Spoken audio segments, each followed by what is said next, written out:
Hai sahabat Saniko, dalam perayaan ulang tahun ke-21 Paroki Ciputat Santo Nikodemus, tim komunikasi sosial mau ajak sahabat Saniko untuk tur kilas balik di gereja kita tercinta.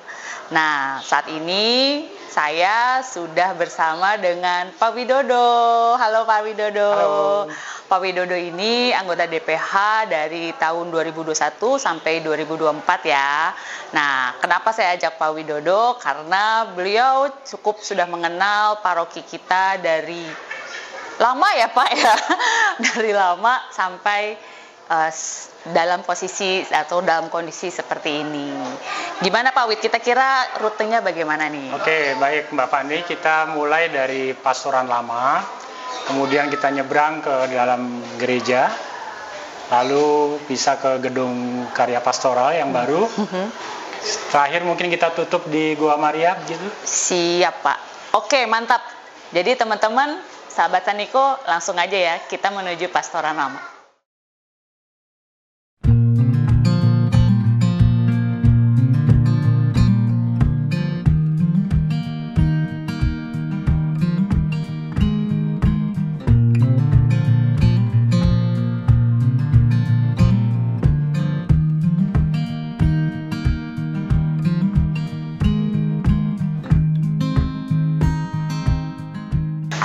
Oke, sahabat Saniko, kita udah nyampe di pastoran lama nih. Nah, Pak Wid, ini kan dulu pastoran lama.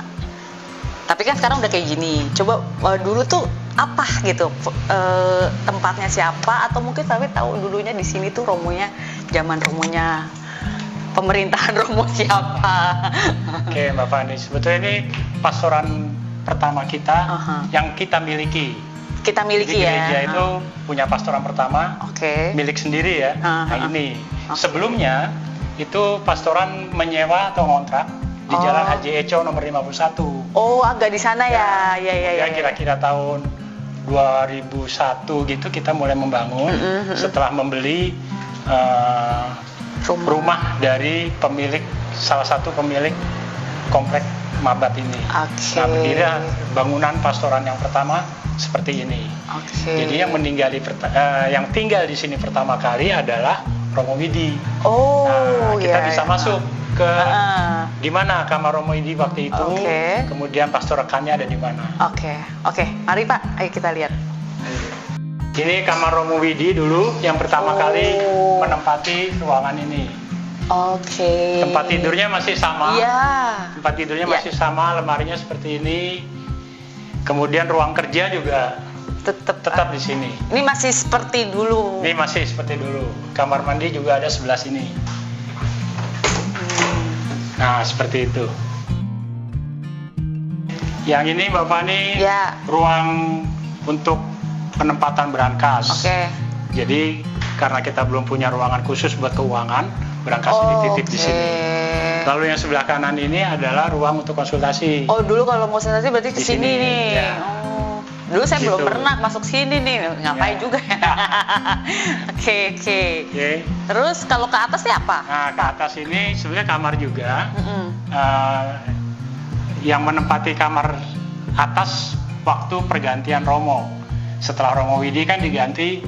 Maaf. Romo Widi dan Romo Gun itu di sini, tetap di sini. Begitu ganti dengan Romo Yus, baru ke kamar atas. Oh, jadi kamar Romo pindah ke atas? Ya. Romo yang kamar di bawah jadi kamarnya? Untuk Romo rekan. Oh, Romo rekan. Ya. Oke, ya. Oke, Mbak Fani, kita ada di lantai 2. Jadi ini waktu Romo Yus mulai bertugas, dia pindah kamar. Pindah kamar di sini. Jadi yang kamar di bawah buat Romo rekan. Nah, ini adalah kamarnya Romo Yus. Ukurannya segini. Terus berarti di atas ini. Lalu ada ruang makan. Nah, ini para Romo kalau makan di sini. Ini ruang makannya. Agak keluar ada tempat teras, terbuka, balkon bisa ada balkon lah gitu. Untuk bisa memandang ke luar. Seperti itu. Sip. Oke, sahabat Niko, ini kita udah di Pastoran Lama dan kita udah di lantai 2 dan udah dijelasin juga sama Pak Widodo. Langsung aja sekarang kita menuju ke Sekretariatan Lama. Oke.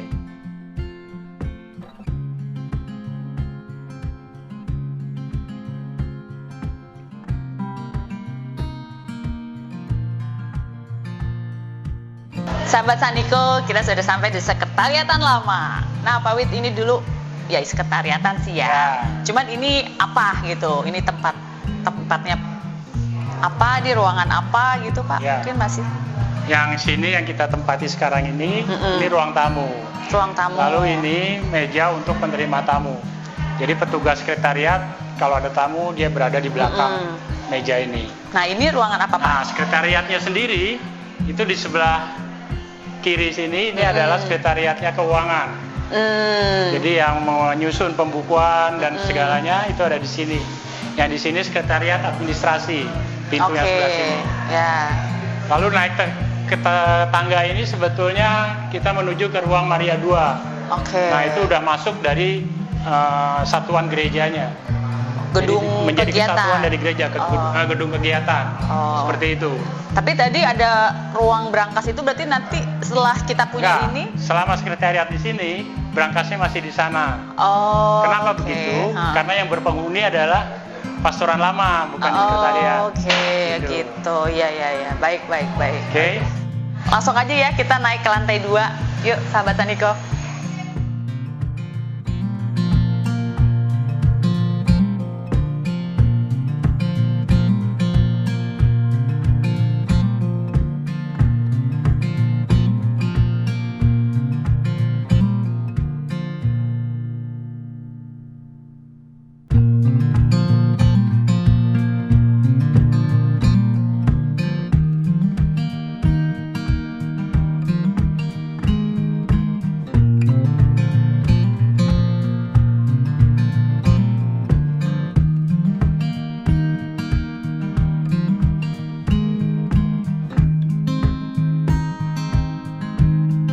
Oke, sahabat Saniko, kita udah sampai di lantai 2 dari Sekretariatan Lama ya. Tadi aksesnya masuknya dari Sekretariatan Lama. Nah, sekarang kita ada di ruangan mana nih, Pak? Sebenarnya. Ini lantai 2 ini sebetulnya digunakan untuk pertemuan-pertemuan kecil. Jadi kalau ada kelompoknya kategorial mau ketemu secara forum yang lebih besar, mereka di sini. Lalu ini ada ruangan kecil namanya Maria 3. Maria 3 ini untuk pelajaran katekis. Jadi setiap hari kerja, sore hari ada guru katekis di sini yang memberikan pelajaran kepada calon-calon baptis. Jadi ini sebelum ada gedung yang baru, ini semua dipakai untuk kegiatan katedral. Ya.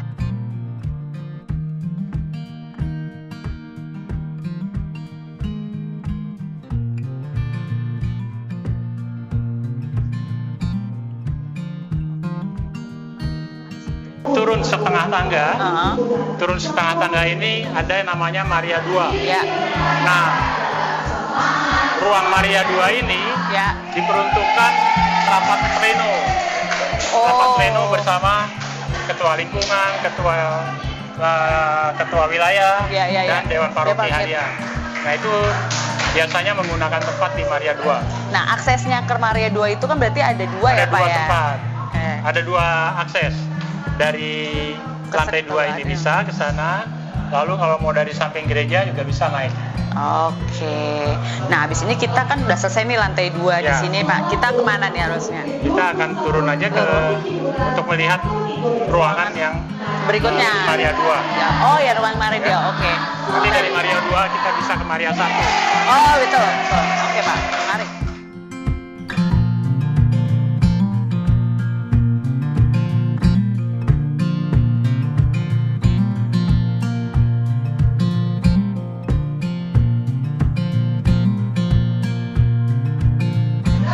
Ini Bapak Ani sebetulnya masih masuk bagian dari bangunan gereja.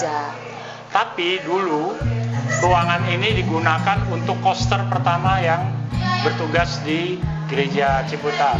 Bukan. Dulu belum gereja, masih stasi. Iya. Nah, yang tinggal di sini adalah Pak Yuwantoro almarhum beserta keluarganya. Ini di sini. Iya. Tapi saya ingatnya dulu klinik nih Pak dulu di sini. Sempat ada klinik kan? Setelah Koster berubah menjadi klinik. Setelah klinik menjadi ruang PPA. Ternyata ada ininya ya, banyak perubahan. Perubahannya 3 kali. 3 kali. Terus ruang ini. Enak juga sekarang ya, ruang PPA lebih udah adem, pendingin. Lantainya Padahal udah bersih. Dulu ruangan PPA di mana ya Pak? Dulu ruangan PPA di teras. Di sini. Jadi mereka ganti baju di sini. Oke. Dan lantainya belum begini. Bener. Ini kan juga lantainya belum lama ya Pak ya. Lantainya kita seperti ini. Terus habis itu sakristi Romo di mana Pak? Sakristi sebelah sini. Oke, kita coba ya. Ini saat ini digunakan untuk sakristi Romo. Romo mengganti kasumla itu di sini. Betul. Kemudian juga ditempatkan sakramen Maha Kudus. Sekarang ada di sini yang belum dibagi di gereja. Yang ke sebelah kiri itu itu kurang lebih masih sama ya. Ruang prodiakon, lalu ruangan lektor.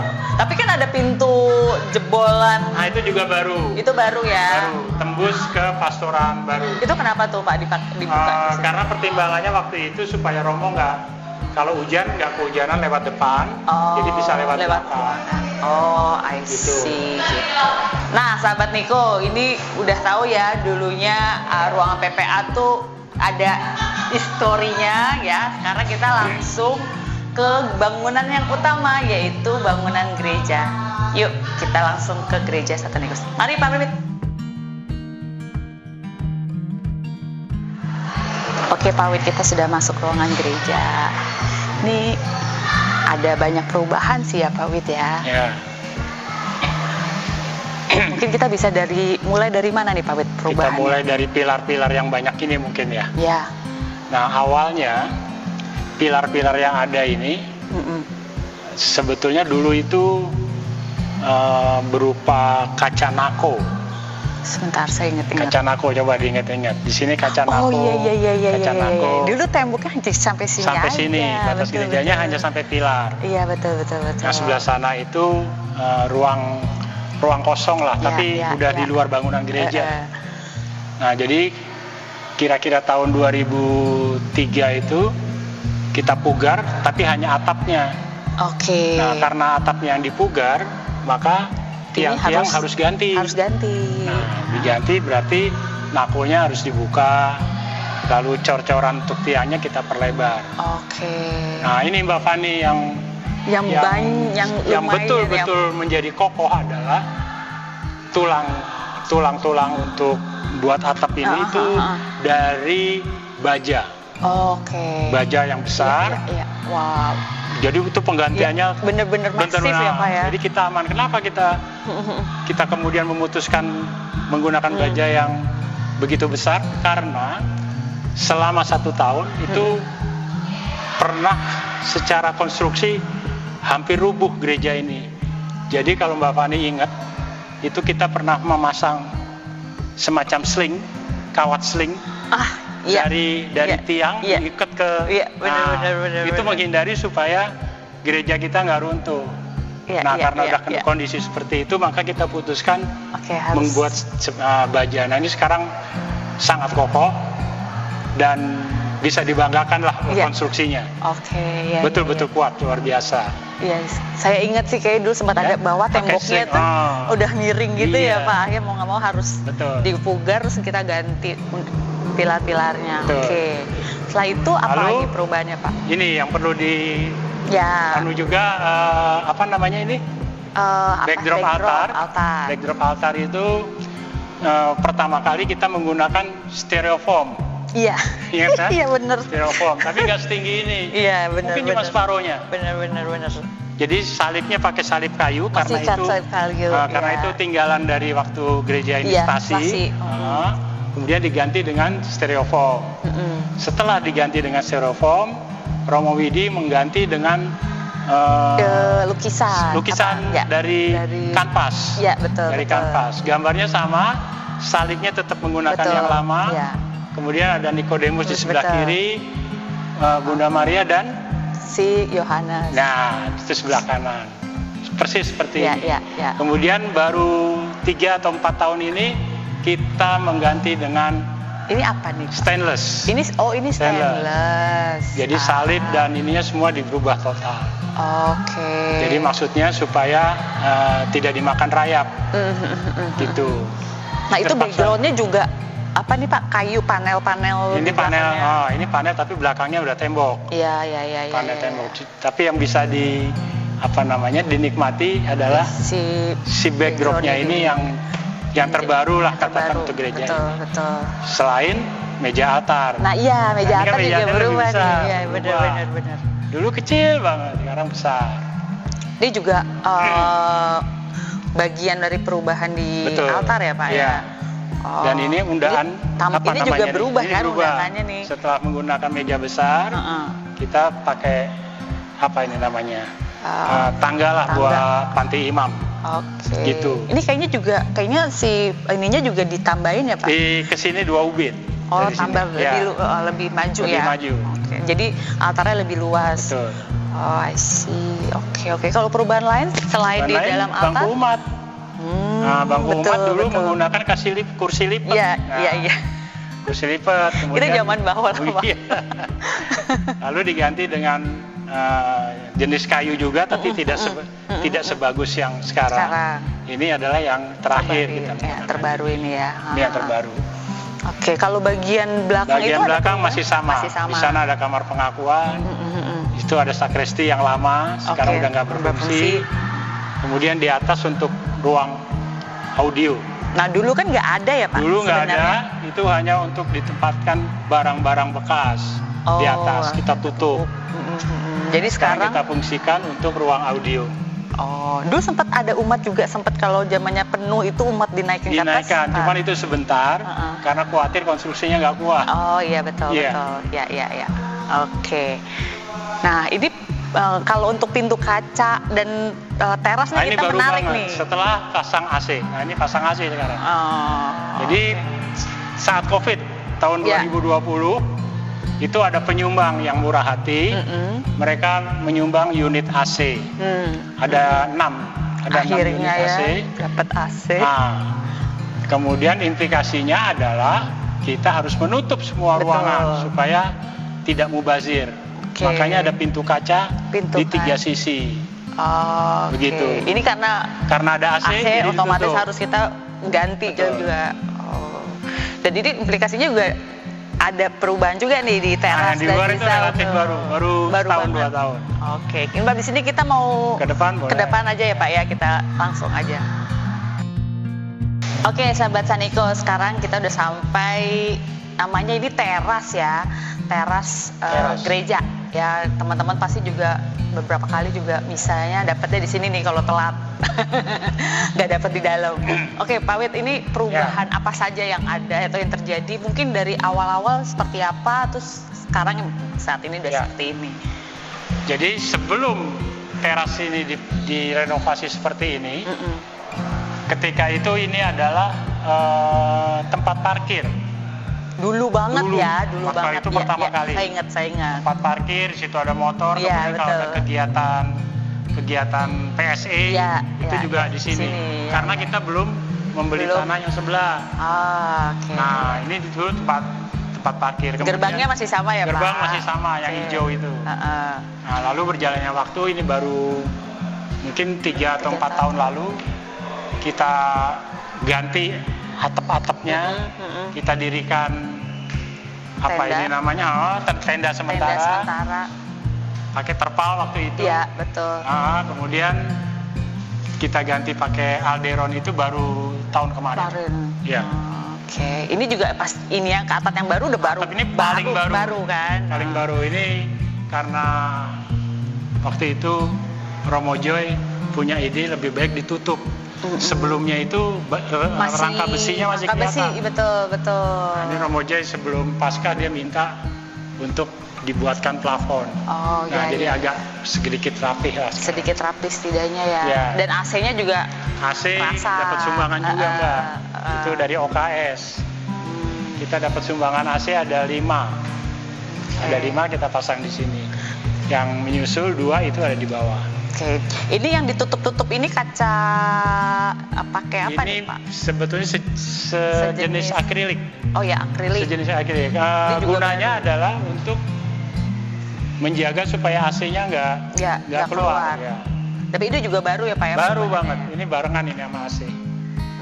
Gitu. Oke. Jadi dulunya ini cuma tempat parkir sama parkiran mobil, parkiran motor tuh di itu sini. jadi satu di sini. Terus kemudian akhirnya kita berhasil beli tanah sebelah. Tanah jadi buat parkir, ini jadi untuk perluasan ibadah. Betul.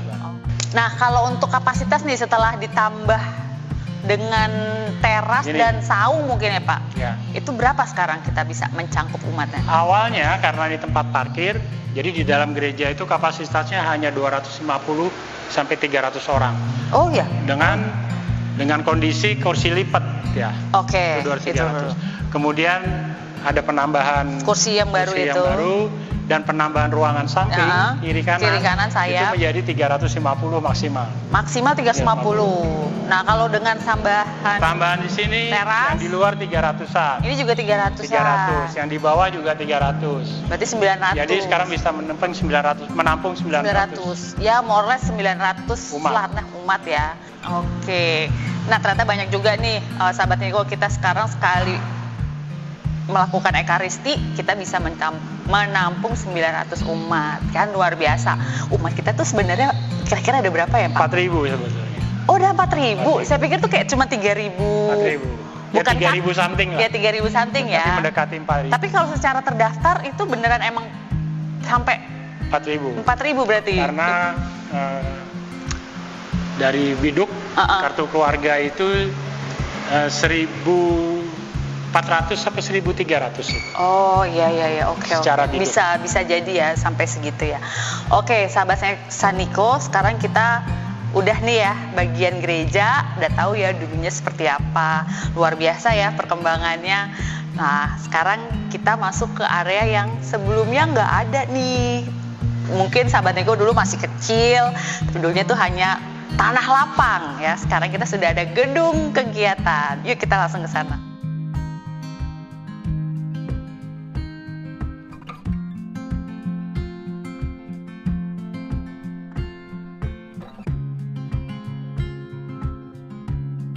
Hai sahabat Saniko, kita sudah di depan gedung kegiatan paroki. Nah, ini ada istimewanya nih gedungnya. Mungkin nanti saya kasih kisi-kisi yang sebelah kanan ini. Nanti Pak Widodo yang akan ngasih tahu ya, yang istimewanya apa dari gedung ini.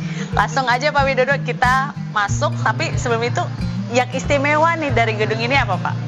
Yang istimewa dan mungkin kita baru sekali memiliki itu adalah lift. Ini dia. Cuman lagi mati nih lift. Nah, ini lift ini menghubungkan lantai dasar ke lantai 3. Ya, jadi kita ada lift sama ada tangga ya Pak ya? Ada tangga ini juga, tangga darurat. Oke, kita mungkin masuk untuk tahu ada apa aja lewat tangga darurat.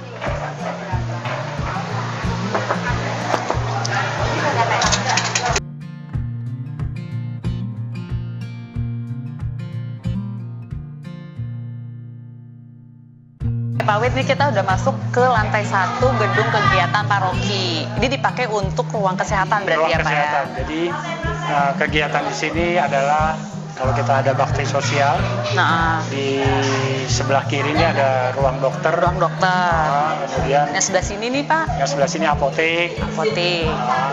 Di sini administrasinya apotek. Oh, yang sebelah sini ada. Sebelah sini dokter gigi. Tapi belum. Sudah. Sudah ada. Sudah, tapi karena nggak boleh praktek dulu karena belum ada izin, jadi ditunda. Nah, ini kegiatan mingguan. Ini bapak-bapak, ibu-ibu ini tenaga refleksi.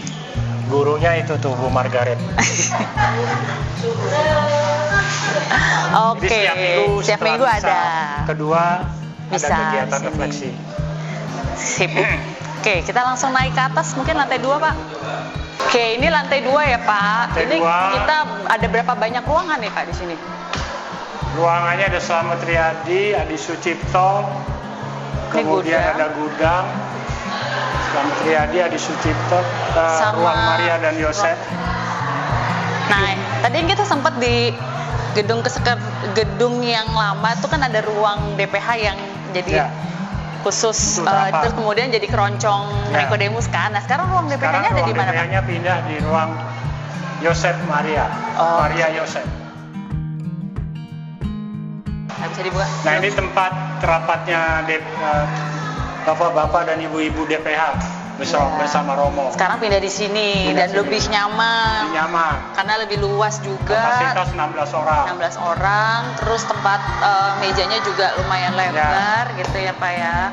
Lebih nyaman lah. Ada infocus juga. Ada infocus. Nah, ini kan ruangan kegiatan. Apakah sudah ada nggak ruangan yang sudah dilengkapi dengan infocus, terus mungkin ada audio, itu ada apakah semua ruangannya atau hanya ada beberapa ruangan yang ada infocusnya itu Yohanes Maria, Slamet Riyadi 1 dan 2. Kemudian apa ini ya, saya lupa. Ini Adi Sucipto. Adi Sucipto 1 dan 2 ya. Oke. Tapi yang kalau ditutup tirai nggak ada infocusnya. Oh, itu ruangannya bisa dibuka dan ditutup ya untuk kapasitas fleksibel pokoknya. Lalu sebelah paling ujung. Nah, ruang ujung itu apa nih? Ruangan apa? Ruang arsip. Ruang arsip sekretariat di sebelah kanan kita. Kalau sebelah kiri kan ruang podcast. Iya, ruangan podcast. Ya. Nah, ini ruangan arsip itu sebenarnya buat apa ya, Pak? Ruang apa? Ruangan arsip ini buat apa? Untuk menyimpan arsip-arsip surat baptis, krisma dan sebagainya. Oke, semuanya ada di sini. Ini sampai sejarah-sejarah dari awal berdirinya. Berdiri ada di sini. Ya. Oke, ini berarti penting nih ruangannya. Ya, penting banget. Oke, Pak, tadi kan kita udah ngomongin soal ruangan arsip yang penting sekali. Tapi tadi sebenarnya waktu kita jalan lorong ini tuh kan nama-namanya kan Slamet Riyadi, Adi Sucipto 1, 2, bahkan sampai 4 gitu ya. Kenapa? Emang nggak ada nama lain gitu? Kenapa pilihnya nama itu? Ya, jadi waktu gedung ini udah diresmikan, Romo Yus memutuskan ruangan-ruangan yang akan digunakan itu menggunakan nama-nama pahlawan nasional tapi yang beragama Katolik. Jadi Slamet Riyadi, Adi Sucipto itu kan nama-nama pahlawan nasional yang Katolik. Kemudian Sugio Pranoto. Oh iya, yang bawah. Uskup. Tapi kan dia pahlawan nasional juga. Betul. Kecuali ruang rapat DPH. Betul. Karena kita pengayom semuanya, jadi menggunakan nama Yohanes Maria. Yohanes Maria. Oke. Kenapa nggak pakai nama Nikodemus, Pak? Kenapa nggak pakai Nikodemus? Karena Nikodemus sudah menjadi pelindung paroki. Oke, ya betul sekali. Kita sekarang ke lantai 3 kali ya, Pak ya. Ini ada namanya beda lagi nih, Yosudarso. Aulanya Yosudarso. Itu juga pahlawan. Itu kan pahlawan nasional yang beragama Katolik yang tewas di pulau sejarahnya? Laut Arafuru. Ya. Itu. Saya masih ingat dikit-dikit. Yosudarso. Iya. Gitu ya. Yuk kita ke sana, Pak. Baik. Nah, sahabat Saniko, akhirnya kita sampai di lantai 3, yaitu aula atau mungkin gedung kegiatan yang luas kali ya. Paling besar, ruangan yang paling besar. Kita lihat yuk dalamnya. Aula Yosudarso. Ya, betul. Nah, ini sebenarnya siapa aja sih, Pak, yang bisa memanfaatkan aula ini dan kapasitasnya berapa? Ya.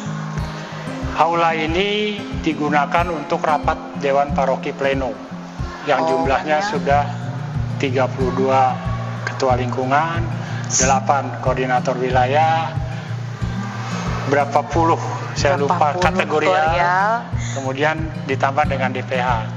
Jadi rapat Dewan Plenonya di sini. Kapasitasnya adalah 350 orang. 350 bangku, sesuai dengan yang bangku yang ada di sini. Yes. Ada minimal orang nggak, Pak, untuk melakukan kegiatan yang ada di sini? Di sini kalau kegiatannya itu sampai 150 orang, biasanya Mas Wahyu memberi izin untuk menggunakan aula. Tapi kalau kurang dari itu, disarankan untuk ke lantai 2. Ke lantai 2, pokoknya di antara ruangan-ruangan itulah ya. I see. Oke. Sip. Nah, kita udah nyampe di lantai 3 gedung kegiatan paroki, yaitu Yosudarso ini, ruangan yang sangat luas, dan akhirnya senang banget punya sebuah gedung yang memang lagi bangga, betul, senang dan bangga gitu ya, untuk akhirnya punya gedung kita sendiri, dan kita nggak usah bingung gitu ya untuk memfasilitasi kegiatan-kegiatan umat semua, dan jadi nggak perlu takut untuk bikin kegiatan dari masing-masing lingkungan, komunitas, kategorial gitu ya, karena kita sudah punya gedungnya. Nah, satu lagi nih, kita mau turun ke lokasi yang sebenarnya juga komunitasnya lebih banyak nih, Pak, yaitu Legio Maria.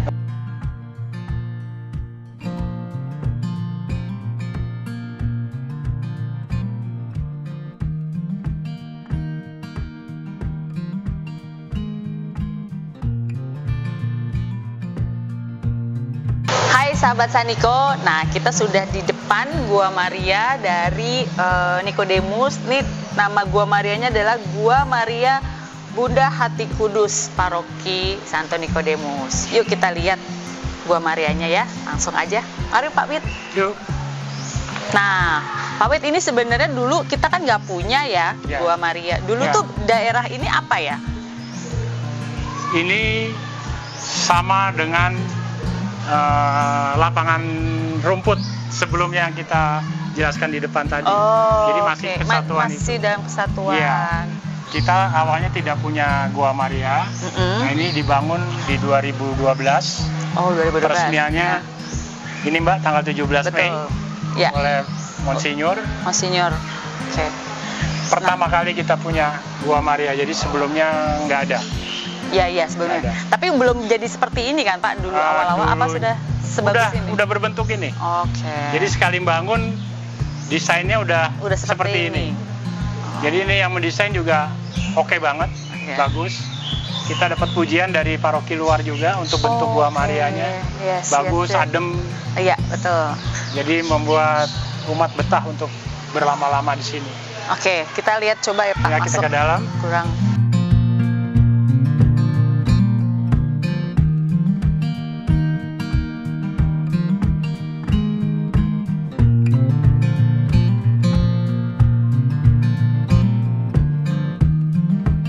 Kalau untuk guanya sendiri, apakah ada perubahan dari awal kita dari awal bangun seperti ini? Sudah seperti ini ya? Ada renovasi berarti belum ya Pak ya? Belum pernah ada renovasi. Oke, ini masih seperti bangunan awal nih guys. Oke, nah sebenarnya dari sini ada akses ya Pak menuju namanya ruang adorasi. Iya. Nah, ruang adorasi ini tergolong baru kan ya Pak ya? Ruang adorasi, nama adorasinya baru, tapi gedungnya, ruangannya sebenarnya udah lama. Udah ada sebenarnya. Sebelum menjadi ruang adorasi, itu hanya ruang doa. Jadi kalau mau misa-misa kecil, itu bisa kita fungsikan. Gitu. Terutama berfungsi saat kita pandemi. Nah, waktu pandemi kan kita sering streaming. Iya. Nah, itu adanya di sini. Oke. Kemudian setelah pandemi selesai, baru terpikirkan ruangan ini dirubah menjadi ruang adorasi. Itu juga mengalami renovasi juga di dalamnya? Di dalam renovasinya hanya untuk pentataan Sakramen Maha Kudus. Jadi setiap Jumat pertama kita mengganti Sakramen Maha Kudus diletakkan di pentataan itu. Kita coba cek ya Pak ya. Baik, ke dalam. Yuk.